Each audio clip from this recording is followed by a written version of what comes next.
Welcome back to the Little Urban Farm. I thought I would give some updates today. Just more of like a little garden tour because we've been working on a few things. So I want you to see what the progress is. This is the squash that had looked terrible and cucumbers that looked absolutely terrible. They were all yellowing, but look at that one is now double or triple in size. These are finally taking. So us adding stuff to the soil for nitrogen is working. And it looks like I saved these plants. Okay, and the cucumbers. Now, I know this looks a little crowded here. Basically what happened is I had cucumbers that looked terrible. So I bought new ones and I kind of just popped them in. Because I wanted to get them in the ground. Our heat is so bad here, and I was going to play the game of, okay, what takes and what doesn't, and what doesn't will rip out. But these are the new ones, which look fantastic. This is one of the old ones. However, look, that's the yellow that they were, and see how the green is coming in on every one of them. So they're coming around. That one doesn't look so great. That one still looks a little sad. But yeah, I think the steps that we took with the Miracle Grow and the other shakeable fertilizer seem to be working. So now, probably in the next week, maybe two, we'll see, I'll probably fertilize again. I think because of the issue that we were having with the nitrogen, it's something I'm going to have to continue to work on. So the nasturtiums I planted in here look good. Somewhere someone said throw them in with your cucumbers and they'll sort of vine and look pretty. I thought I'd try it. I also have some down here in this window box, along with some volunteer tomatoes.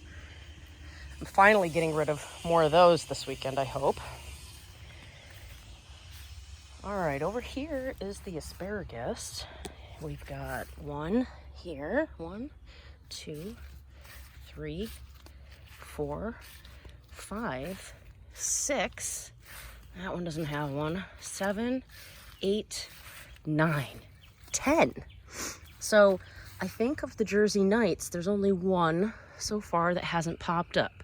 The Purple Passion, those are the ones on the front that are doing terrible. They're not popping up at all, and I don't know if that's a good sign. Oh, I take it back. There they are. All right, so there's two. There's two there. Just doing another quick look. I don't see any more. But, okay, that gives me some hope. They could be coming. Cool. Okay, so this bed I'm probably going to leave alone for the weekend, but I do get to get some more compost and manure and add a layer, especially where these are popping up. Come check on the peppers. They seem to be looking perkier. I still have some that are missing some leaves here. That one's a little yellow. There's some mushrooms growing in there. That's a good sign. Here's these candy cane peppers. These look great. Look at the striping on that one. So those are looking real good. The eggplant, it's getting some leaves at the bottom. The top leaves are all looking pretty bad. I don't know. I might have fried the leaves. I sprayed them with neem and Dawn dish soap water liquid because I had aphids and I didn't want them to take over the garden. So I may have sacrificed some of the leaves on this, but it seems to be making a little bit of a comeback here. Pull these dead leaves out of here. We don't want any other decay and possible disease in there. So yeah, those look like they're coming along. The tomatoes. This is the time of year where every time I show you the tomatoes, they probably look like they've grown a foot. There's some tomatoes coming in there. So the bees and the bugs are doing their job. That's good to know. This one here is a little bit sad, but he's slowly getting some green back in him. So hopefully he can catch up so he doesn't get trapped in between all of the taller plants. This bed here is the strawberries. Now, what I did here, my strawberries were in like a Tupperware, large moving Tupperware container. And I think when I took them out of the Tupperware container, they got a little bit scorched. So you can see, I think there were areas that weren't really getting as much sun in that container. So these are struggling. You can see this one here might be a goner, I don't know. But because these are kind of slow right now and settling in, I did eat a few strawberries already this year, so that's cool. But what I did is down the center of this bed, I planted my zucchini. So over there, that was supposed to be half zucchini and half squash. Oops. Because if you remember, in this bed over here, I also have 4 squash. So yeah, we're gonna have a lot of squash. So I popped the zucchini in here because I do want to build one more bed. I just haven't gotten to it yet. So for now, I decided, you know what, we're gonna pop them in here with the strawberries. They should do just fine. And then around the outside, what I did is I planted leeks. Leeks are supposed to be a great companion plant because they deter pests and they just taste delicious. So these seem to be taking, they're standing up. So that makes me happy because I had them in a bucket under the deck for, or the little, you know, the little thing they come in, for a little bit longer than I probably should have. So some of these look a little wimpy. I don't know if they'll all make it. When they come in a big clump. I probably should have showed you guys this, but you separate them all out. I also put some over here in the tomatoes. Again, good for pests. These are a good companion plant for tomatoes because they deter the pests and they just work nicely together. So tomatoes are a heavy nitrogen feeder, so you don't want to plant something in with them that's going to compete for the nitrogen. These shouldn't do that. You can also plant beans with the tomatoes, which I did not know. So next year when I do my beds, I think I'm gonna scatter my tomatoes. I'm not gonna put them all in the same bed. Not sure, this may not be the best method. It's easy for crop rotation, but you know, I could do a row of tomatoes in the back and then a row of beans in the front and leeks in the front and vary my beds. That way, if you get a pest, it doesn't take out all of your stuff. It might only get to some of your stuff. So not really much to report on these. The basil, I've started harvesting some of that. Let's go over here. These are all looking pretty good. I got to get a couple more tomato cages soon because these popped up in size so fast. These are the yellow pear tomatoes. And then this is the walking onions, which today I'm hoping I can gather some of these to share with some friends. I'm going up into the mountains, so I'm bringing them some of these transplants of these yellow tomatoes here and some of those walking onions. Very excited. I've got a lot of tomatoes this year, and I'm so thrilled about it. Hope I can find canning supplies this year. This here is rhubarb that I planted. I tried to do a video of this for you guys and had some technical difficulties and lost part of the video. So unfortunately that one did not get shared, but it is probably about triple the size of when I planted it.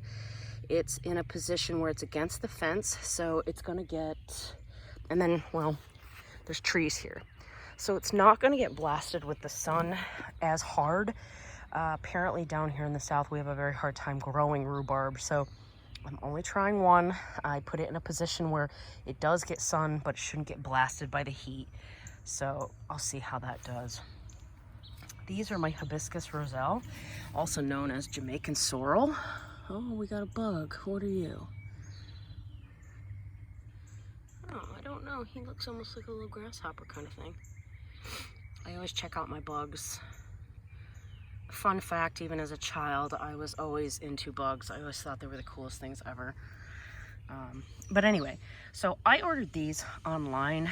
A friend of mine gave me some Roselle calyxes, or I don't know, I think the plural might be calyx, but they're a red pod, and you can make tea out of them, and they are absolutely delicious. It has flowers that are kind of like a hibiscus. They almost, from pictures, it almost looks like okra growing. So these might be a little bit close. I didn't have anywhere else to plant them, and originally I only ordered 2, and they came damaged, so I didn't know if 2 of them would take. One did not, so now I have 3.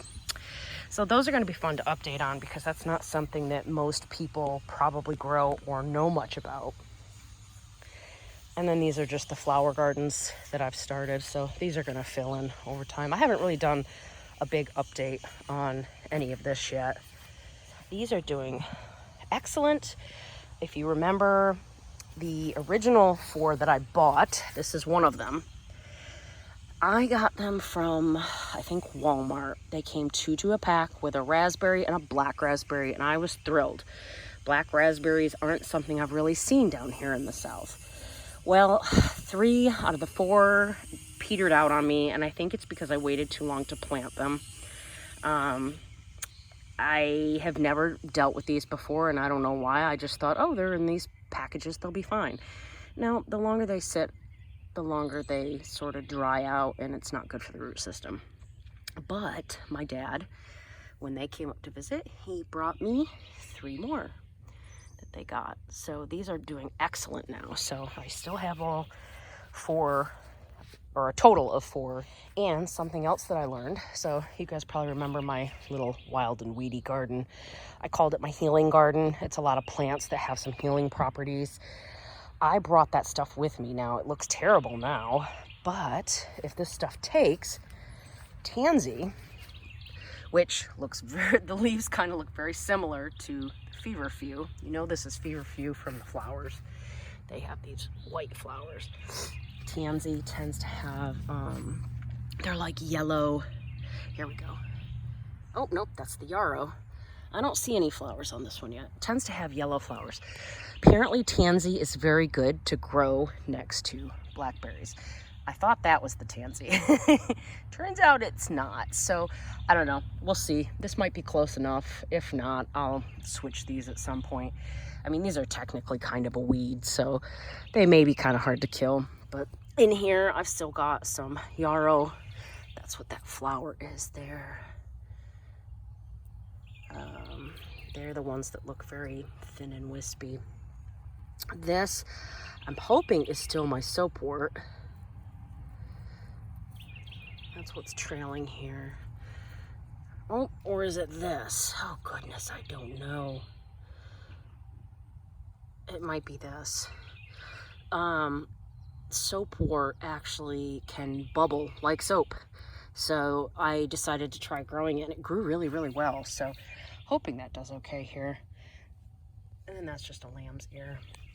You'll notice everything was kind of mingled together, so things are sort of all over the place. And that's another yarrow there that I got from a plant exchange.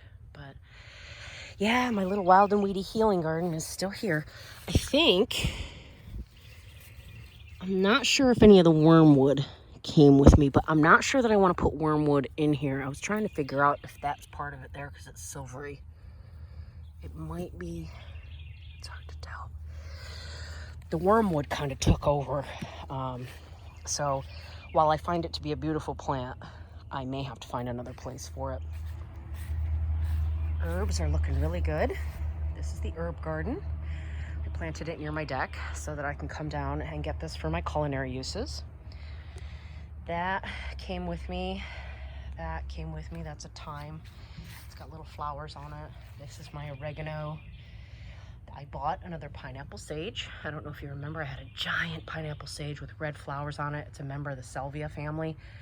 Delicious as a tea and just beautiful. So this time, I know that it gets big, so I put it toward the back. This is called Self Heal. I got this from a plant exchange. Not exactly clear on what this does yet. This is going to require a little research on my part, but I'm happy to have it. Chives, that's one I bought, and this is one that a new gardening friend shared with me. So I wanted to get some more chives going in this garden. And then this rosemary here is from my friend Ben. Ben, you usually tune in. If you see this, this is the rosemary that you gave me. I made sure to baby this guy back to health. So I thought this was dead. It's not. There's some dead pieces on here, but he's made a comeback. So he looks great in the herb garden. He seems to be happy. And if you want your pot back, I can bring it back to you. And then I wanted to also update on this. These are the sweet potatoes that we planted. That's another one that I lost a part of the video. So if you're wondering why it abruptly cut to the bin's finished, it was because my poor camera died. But I planted 4 in each corner. 1 is a white, 2 are orange, I think. So they're taking, even though I didn't root all of them, they're all upright. That's how you can tell they're doing pretty good. They're all standing up versus flopping down.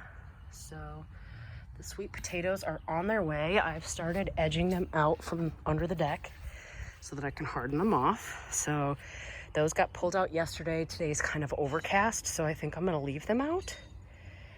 And I think hopefully they'll do okay. So I think for today, that's all I'm gonna update you guys on for the vegetable garden. It's looking pretty good. Things are coming along. I'm further behind this year than I was last year. Some of that's because I had to move and the nitrogen issues. I think last year my squash was, towering over the beds. This year it's pretty little. It's still okay. There's still time. I'm just running more into the time frame where I might be battling squash borers. So I have not put up my traps yet. I do have them. They're going to go on the back fence a little farther away from the gardens. Until I see something, I'm not sure if I'm going to put them out because it's got a pheromone in it and we don't want to draw them to our yard. So for now, I'm just going to watch and see what all of this does. But anyway, that's the update for today. And I hope everyone enjoys this weekend. It's my birthday weekend. My birthday's on Monday, so I'm going to be escaping to the mountains. I won't be gardening this weekend, and the whole time I'm there, I'm probably going to be thinking about it, but I'm looking forward to some downtime. So, all right, bye guys.